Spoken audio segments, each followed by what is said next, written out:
आजको प्रश्न पदको होइन, राजनीतिक आचरणको हो। सम्माननीय सभामुख महोदय, उहाँहरूको यस किसिमको अविश्वसनीय शैलीले राप्रपाको पार्टीको पनि विश्वसनीयतालाई समेत अनावश्यक रूपमा असर पुर्याउने काम भएको छ। यसलाई राप्रपाले भुलिदिनेछ, माफ गरिदिनेछ सम्माननीय सभामुख महोदय। तर यस्तो राजनीतिक संस्कार यो सदनमा कहिले पनि नदोहोरियोस्। म एउटा अनुरोध आज सम्माननीय सभामुख महोदय गर्न चाहन्छु। एउटा यो लोगो जस्तै अर्को पनि लोगो बनाउनु पर्ने देखियो। नयाँ र पुरानो को हो भन्ने चिनाउने लोगो। सम्माननीय सभामुख महोदय, यसै सदनभित्रका प्रतिपक्षका नेताहरूले आफ्ना सामाजिक सञ्जालमा यो चुनाव हुनुभन्दा केही दिन अगाडि लेख्नुभयो, हामी पनि उम्मेदवारी दिन्छौँ, हेरौँ नयाँले नयाँलाई साथ दिन्छ कि पुरानालाई। अब मलाई बताइदिनुहोस् सम्माननीय सभामुख महोदय, म नयाँ हो कि म पुरानो हो? म अघिल्लो निर्वाचनमा पनि यहाँ धेरै साथीहरूसँगै थिएँ, यो निर्वाचनमा पनि छु। म नयाँ हो कि पुरानो हो त? हिजो हामीले जुन राजनीतिक संस्कार, सिन्डिकेटको राजनीतिक संस्कारको विरोध गरेर यो नयाँ युगमा प्रवेश गर्दा गर्दै के आज यो सदनले फेरि पनि नयाँ नयाँको सिन्डिकेट स्थापित गर्न खोजेको हो भने हामीलाई लोगो बनाइदिनुहोस्।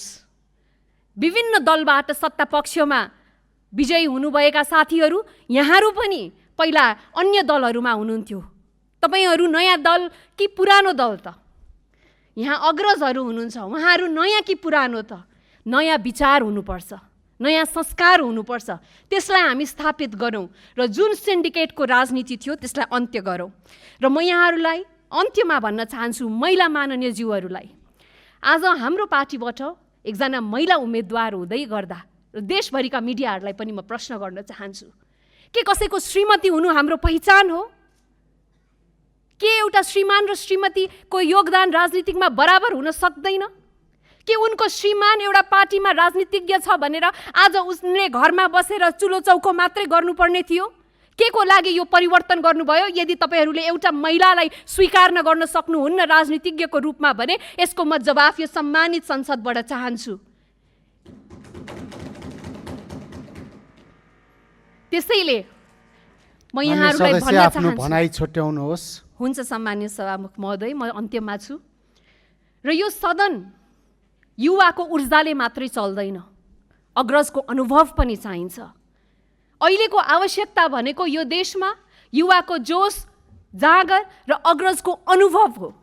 त्यसैले यो सदनमा हामी युवा युवा मात्रै भनेर पनि हुँदैन। अबको संस्कार भनेको यो देशमा इमानदारको जगमा गर्ने राजनीतिक संस्कारको आवश्यकता छ। र अझै पनि म भन्छु, हामी प्रतिपक्षमा भए पनि सत्ता पक्षसँग सहकार्य र समन्वय गर्छौँ। तर यहाँको राजनीतिको जग नयाँ पुरानो युवा अग्रज होइन, इमानको जगमा गरियोस्।